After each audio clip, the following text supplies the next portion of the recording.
Okay, we rolling, baby. Good morning. Good morning. Wait a minute. Is it afternoon? Yes, What is it's it? still morning. Yes. Okay. So it's Wednesday, y'all, and I'm trying to do Wednesday speakers with my love bug, Massa. Good morning, Massa. I'm Massa? Yeah. You telling these people I'm Massa? It's Massa. cold out here. Massa, see, I gotta be a good girl, so I'm gonna be a good girl, okay? I did say you have to be good. Okay. So, as we sitting our asses in the bed, we decided to have a conversation about the Netflix documentary about Abducted in Plain Sight. So let me give you the smallest specs right quick, and then we'll give you our commentary on the movie, okay? This is a white family, a white family by the name of the Brombergs. They are from Idaho, Christians, and it's a mother, a father, and 3 little girls. Yep. Okay. The little girl that was most focused on was the little girl name was Jan. Okay. And the predator that's associated with this movie, his name is Robert Birchtold. Now, the story was deemed the most demented documentary or the most, what did they say, baby? Messed up, a lot of words. Disturbing. Unbelievable and disturbable. Yeah, disturbing, unbelievable. Okay, it was disturbing to me. Now, initially when I watched the movie, I said, okay, this is a regular white family, they love God like we all love God, and they just doing their thing. But then when the guy, Birchtold, came into their life, he shook the whole family up. So, baby, do you want to give your perception of the guy Birchtold? Birchtold. So, pretty much, this guy he is who he is when he moved into this neighborhood across the street and became neighbors with this family. Hold on, boo. Hold on. We got to turn the heat off because it'd be too loud. Okay, we back, y'all. So go ahead and give me your perception of Richard Birchtold. Well, automatically in the documentary, you can see how close he's getting to this family really fairly fast. These neighbors. Oh, and let's not forget that he is a married man, and I think he has children too Of his own. So yes. That's the point I was actually about to bring out. Mm-hmm. So that would have been the first inclination to me is why does a man want to be so close to my family and my children when he has his own family and children? And they just really thought of him as a really good guy. And I think what it was is that he had charisma. And what was his sign? Was it Sagittarius? It was. He was a Sagittarius. So he just really came into their life and offered some charisma in this like backcountry part of Idaho, maybe that these folks have never, maybe had that energy or whatever. So let me just say this about the family. I think because the family was so naive that they found the guy Robert fascinating. Very much so. And I believe that he saw them as being naive. He picked them.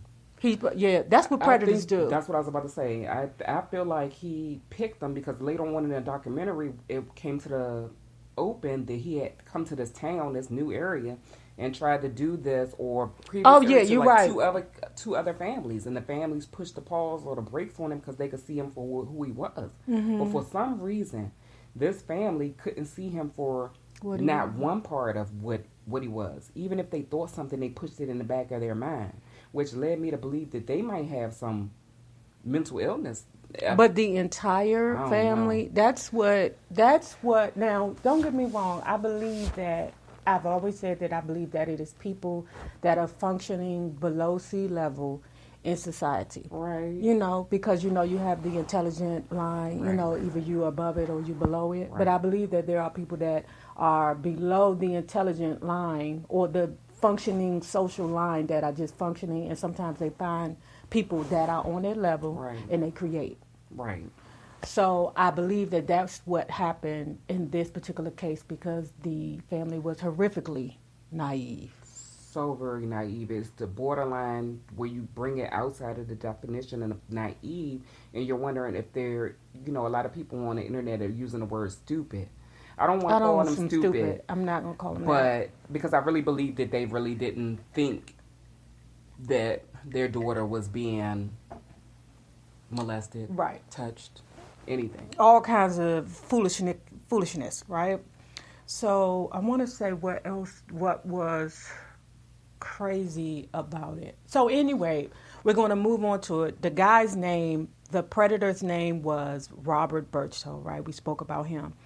But there were so many signs or variables in that were there that the family chose to ignore. Like, one, why is he only focusing on your middle daughter? But he wasn't only focusing on the middle daughter because later on, as the story played out, we know he was focusing his sexual attention to the mother.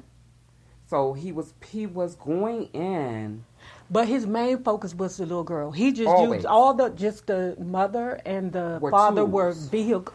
Exactly. All of them were tools. Was just being manipulated so that he can focus in on the daughter. Now, was it the oldest daughter or the youngest daughter that he pulled her panties down? I feel like it was the youngest. Because then it was another one. I feel like I want to say it was the oldest. It might have been. Because they didn't give us a lot of information about the older Right. and the younger information. Now, they were in the documentary, but they were, but for some reason, it just wasn't a lot. It was just they was giving their commentary about what they was going through at the time. Mm-hmm. But one of the other sisters, because what was it's the whole movie is just so or the documentary was just so like mind-boggling that there were instances where the three little girls went to go spend the night over the predator's house, and they would all sleep under the stars on this trampoline he had in the back. And one of the little girls, not being the focused young lady, was laying next to him, and she said she woke up with her panties down, and he was behind her. Mm-hmm. And I'm like, what in the hell was going on? Like, and he explained it away as that she must have had tossing and turning and sleeping while. And so he's explaining this to the child, who the child is looking at him like, this is weird. Right. The child. Mm-hmm. This is weird. And another thing that I found was disturbing was the two little girls slept in the basement together. But the guy, Birchtoe, the predator, was... he built a wall between the two little girls so that I guess whenever he crept into the 12-year-old room, they could have privacy. Because, did you remember that when he said he was a carpenter? He was a carpenter, so it was right up his alley. The girls were, coming to the age where they could basically use their own separate space. And that also gave him time to be there with Jan as he built that divider. Yeah. As he built that divider. So... later on throughout the movie, he used that as an advantage to sneak into the house anytime he wanted. Mm-hmm. In Jan's room and lay in the bed with the little girl. And whatever else. So now let's move on to the parents because, wait a minute. When did he... Okay, so wait a minute. Let me get in October 17th, 1974 is when he kidnapped the little girl Jan the first time. Right. And how he was able to do it was he went to the parents and he said to the parents, hey, I want to take Jan horseback riding. Now, one of the other little girls wanted to go too. And that was very weird because I'm like, why did she go? Because remember, one of the little girls wanted to go too. He was picking one little girl up from school. No, I think you got it wrong. He only wanted to take this one little girl. I don't think the other little girl... I don't know if the other ones knew about it, but the thing that rang in my brain is, why would he be taking one person's child horseback riding, like spending specialized time with one child, and he has his own children and wife? Yeah. And that was real signs that they weren't paying attention Well, to. no, the mother did think, she felt like what the mother was saying is that she had school the next day. That was her excuse for her not wanting her to go. Deep down inside, I feel like the mother might have thought, what, like something, whatever. And the daughter kept begging to go. The daughter really wanted to go with him because you got to realize this man been working on a daughter too. Yeah. She likes him at this point. Yeah. And likes spending time with him. So the first time he got a camper with the little girl Jan, gave her some Benadryl or some kind of other, I don't know. He Bill Cosby'd her and she passed out. When she woke up, she was somewhere else in a camper with him. Now, he had a recorder in a bed with her with an alien I guess when it pressed play, it was like an alien voice that was telling her that she needed to procreate. Two of them, Zeta and Beta. Crazy. I'm telling y'all, all of this sounds so crazy, but it is real. It is really real. But Zeta and Beta, it was a recorder that was in the bed with her that was telling her that she needed to procreate with the next guy she saw or something like that, which so happened to be the predator, Robert Birchtold, before she was 16 years old. Did they make it to Mexico by then? Well, he made it seem like, too, you got to push pause on that, too, that when she woke up and heard Zeta and Beta saying she needs to procreate with the next man, she somehow everything is unlocked now magically, and she goes outside of this room that she's been kept in, and she sees Birchfield there bleeding. So this man has bled, has cut himself. He has himself looking there, laying out, and she's thinking, oh my God, these people, the aliens, kidnapped him and attacked him and beat him up or whatever. So, and it's the only face that's familiar to her. So she goes to him and offers him aid. Mm-hmm. It's not like this is my abductor. It's more like I'm coming to him and, oh, this is my man that I'm supposed to be being with. And this is a 12-year-old little girl. She is 12, but he's been working on the whole family since she was 11. Okay, so he came into this family life and turned it upside down. So the first time that he was, and I don't know if it was, because I can't remember, the second time is when I think he did the most damage, when they went to Mexico or something like that. Mm-hmm. I can't remember how she got back home from the first time he kidnapped her. Hold on. So, because I really think the second time we back taping, boo. Mm-hmm. I think the second time she left on her own. Mm-hmm. But okay, so what ended up happening was when they ended up in Mexico, and Birchtold married her in Mexico. Because I think the age of consent in Mexico is 12. Correct. So now let me say this part, which. I'm not sure when he started fucking on the mama or screwing on the mama. I can't remember. I felt like it was before the initial kidnapping. No. He was hunching on the daddy before the initial kidnapping. That's right. Because this part had me like, what in the world is going on? Birchtold took the daddy on a trip and was like, I am very... I have so much, I don't know. He was confused, built up. I feel, I can't even. Was his wife holding sex from him? Is that what he's told He was him? saying that he didn't like his wife. He was like, I don't like my wife. She's getting on my nerves right now. And I'm just very tense and I need to relax. I need to be relieved. Yes, that was his word. Man, I would have looked left and right, relieved. To the daddy. He just sat, he was in the driver's seat. He said, come on, Papa, come take a ride with me. The little girl's daddy got in the car and was like, I'm going through some things. I hate my wife. She won't give me no sex. I just got so much tension built up. Won't you relieve me, Papa? I told him, it's just like boyhood, It's just like child. Playing around. Yeah.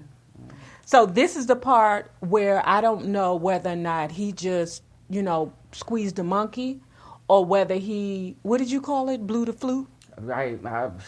Hey, he was ready to blow the flute. Blow the flute, Johan. Exactly. But bottom line is, they said later on that they had a homosexual relationship. So having the one act happen in the car and then having things happen afterwards as well are two different things.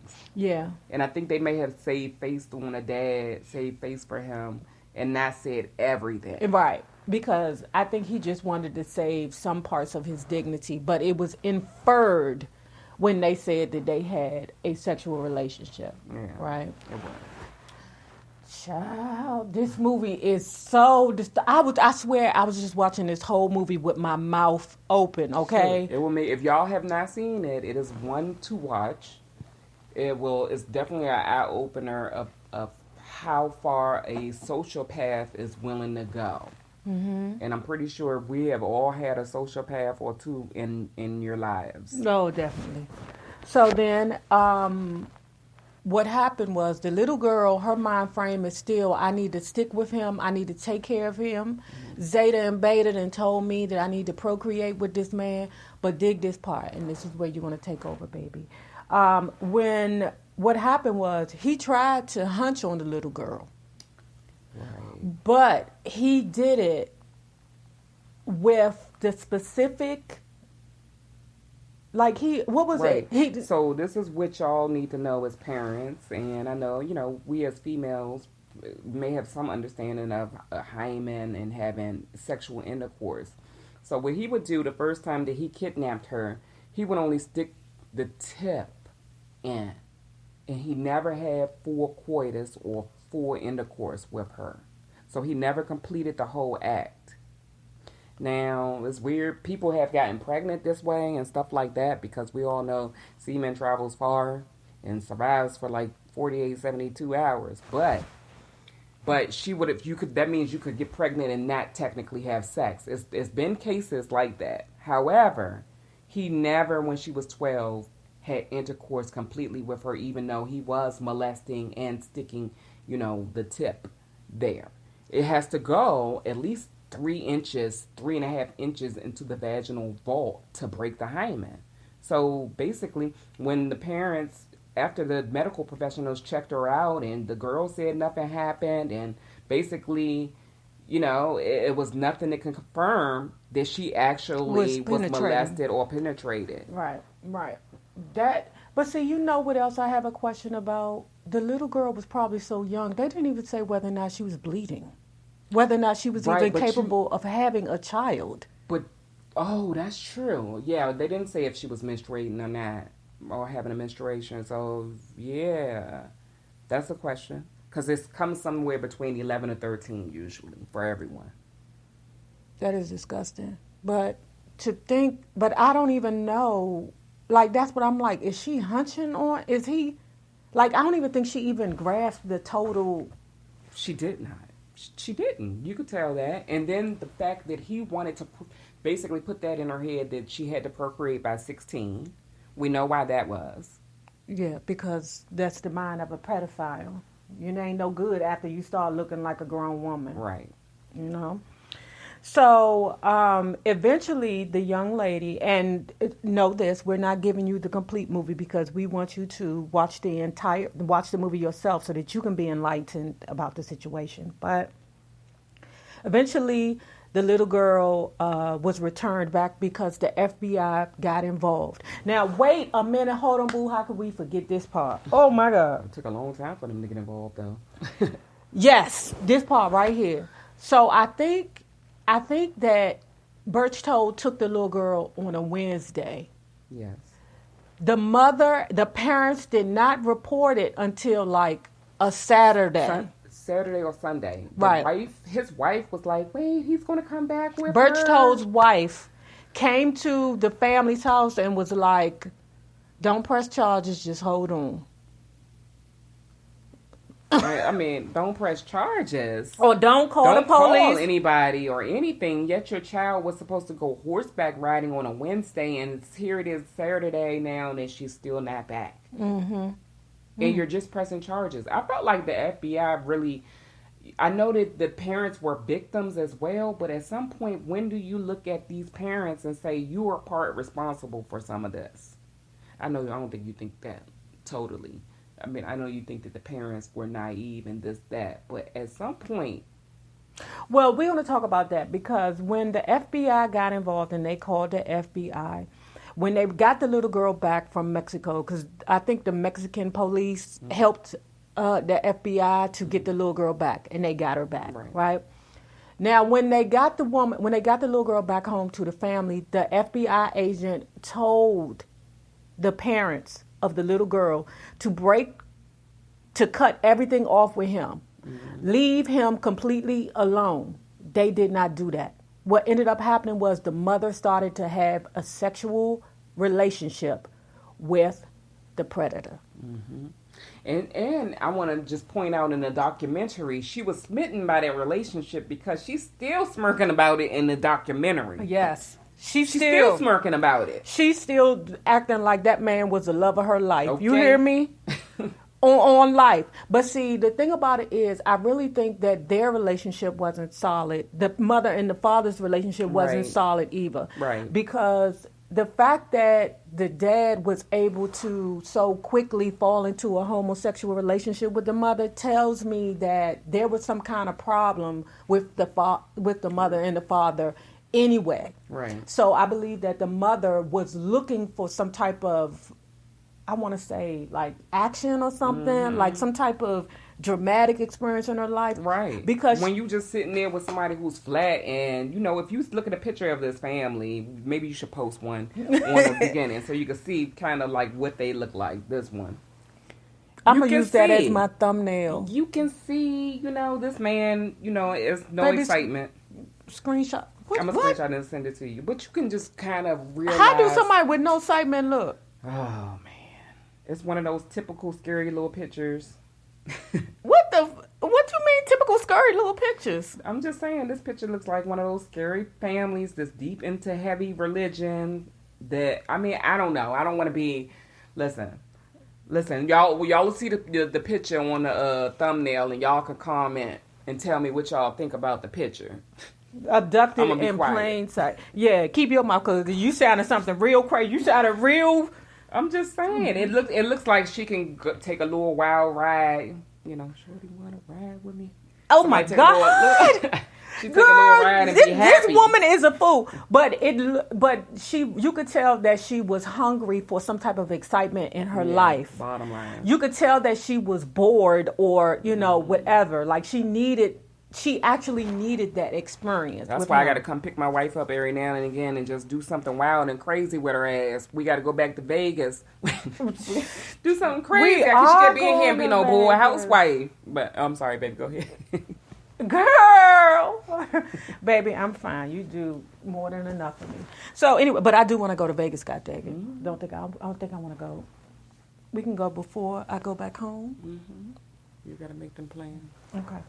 So, at any rate, we're to the point where the mama then fell in love with the guy.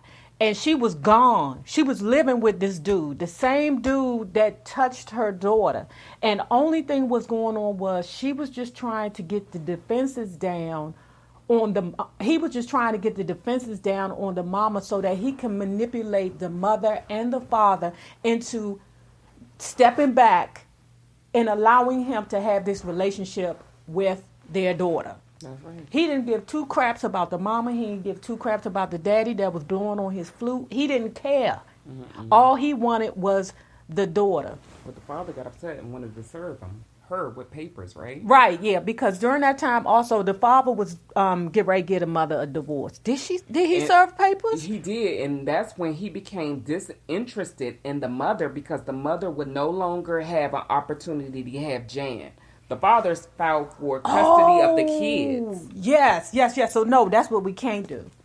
Listen, Jan, I need you in my life so I can hunch on your daughter. That's right. And if he divorced you, that means that he getting custody of the kids. That means you ain't no good to me. So going back home to your husband, right? So, I just don't understand how they got so messed up. But at any rate, Jan in the back of her mind, she still got to complete this mission that Zeta and Beta told her to do. She hasn't told anybody. She never has told anyone the details about the mission because she was told not to. Right. Now, also, just in case you're wondering what happened with the case as far as the FBI case, because the FBI agent was very, very, what's that word? He was very disappointed with her because he knew, or with them, because he knew that they were maintaining that relationship with that man after the FBI agent. I think the FBI agent knew that they had some issues going on mentally. So when he gave them that advice, I think he kind of knew that they weren't going to heed to that advice. But anyway, the reason why he was able to get away with it, which he kind of wasn't, because, his wife came over and was like, look, I'm going to tell you like this. You need to drop them charges against my husband, or else we're going to expose you for your homosexuality, daddy, and you hunching on, both of y'all were screwing him. Yeah, pretty much. So they were between a rock and a hard place, and they put themselves there. But like I said, I don't think they could, I really don't think that they could rub two nickels together, to be quite honest with you, with their brain power. I just don't. And people, like you said, people were calling them stupid earlier. I wouldn't call them stupid. I would just say that, I just don't think that maybe the elevator goes all the way to the top. Correct. Okay. So, now Jan still has she still has her mission with Zeta and Beta. She still got to complete it. I think she was 15 years old, and she like, wait a minute now, I got to get up out of here, and I got to find my handsome husband, or my husband, or whatever. Mm-hmm. And then he did marry her down there, and they got the paper, at least the parents got it annulled. No. Yeah. At least they did that down in Mexico. Mm-hmm. And he did get some charges against him. He did, but he didn't even stay in jail a month. Whatever those charges were, it was really for kidnapping, because the government was saying they're not backing down and dropping any of the charges. But once the family released that letter saying that he basically didn't do anything, they just went on a little vacation, he brought her back unharmed. And the reason the family said that he didn't harm her was, and they left us out, they did do the medical exam on her that showed that she didn't have any... She wasn't raped. Penetrated. Right. So the parents was like, well, he just took her on a long vacation. Yeah, what? That is what he said. Parents would be like, no, I don't care. You took her longer than you said you were going to take her. One day. And instead, he had her for what, a month? No, he was supposed to take her horseback riding for a night, boo. Right, for a night. And bring her back that night, because it was school the next day. I don't know. I feel like it was a whole month time elapsed, almost. Child bang, well, after they brought him back, once the mom started hunching on the predator, I mean, it was gone by then. So the second time the little girl left on her own, she found him, and he put her in a boarding private school under another name. Yep. So they couldn't find the little girl for nothing. And I forgot how they found her this time. Was it the FBI that found her? I feel like they did. And when they did find her, her name was Jan Ness. So he had just added IS on the end and whatever her last name was. So that's what happened. They said, no, look for a girl that was registered, whatever. Recently or something like that. And so they were able to locate her. I don't even know where that was. I don't know. So much happened in this short period of time. And I'm telling you, it was... I know it sounds long and all, and probably discombobulated a little bit. Yeah, it does, but we're having a discussion about it, so it's not like we're doing a recap on it, boo. But it was just, you guys must look at it, and then when you come back and do your comments on it, I mean, you're going to be like, what in the mother sucking... Matter of fact, you know what? Guys, I want you to watch this documentary, and I want you to put in the comment section how you feel about what was actually going on, so then that way we can respond and, see if there's some... Because there's a lot of answers to me that, or a lot of questions to me that went unanswered as to why this happened or why that happened.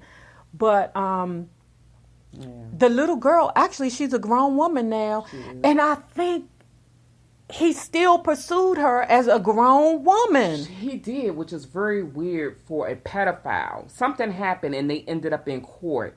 And she let him have the business in court. Oh, she finally... But he really showed his sociopathic behavior in court. Basically, he was his own lawyer.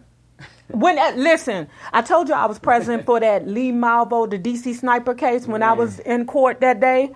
For that, I'm telling you, the worst thing you can do is represent yourself. You know, MF is crazy when they're representing themselves. You leave that shit to the people who get paid to do it, okay? But he was in court representing himself, so he was crazy. He was an old man, and he was still looking and checking for that grown woman. Something was. And finally, she is not. Of course, she has grown into understanding. That all of this is jacked up. She has had some extreme therapy. Good for her. Good for her. Yeah. The whole family needed to have some extreme therapy. Most definitely. You can't get past a situation like this without some extreme therapy. But she had noted, I think she had mentioned about therapy in that documentary. Now, let me tell you this last thing, and then we're going to close this up because we done became very long-winded with this. We did, but still. Okay, we're going to leave it alone. But what happened was she did not end up having the baby per Zeta and Beta's instructions. So what she was going to do when she hit her 16th birthday, or right before she hit her 16th birthday, was she was going to convince her little sister to have the baby for her, for Zeta and Beta not to destroy the world or something like that. And she said if it didn't work, she was going to kill herself and her little sister. That shit was crazy. How that little girl, and I'm just like... A double abduction and brainwashing. Brainwashing, yeah. I'm just it's like... It's unheard of. I think this is the first story that I've ever heard of a double abduction.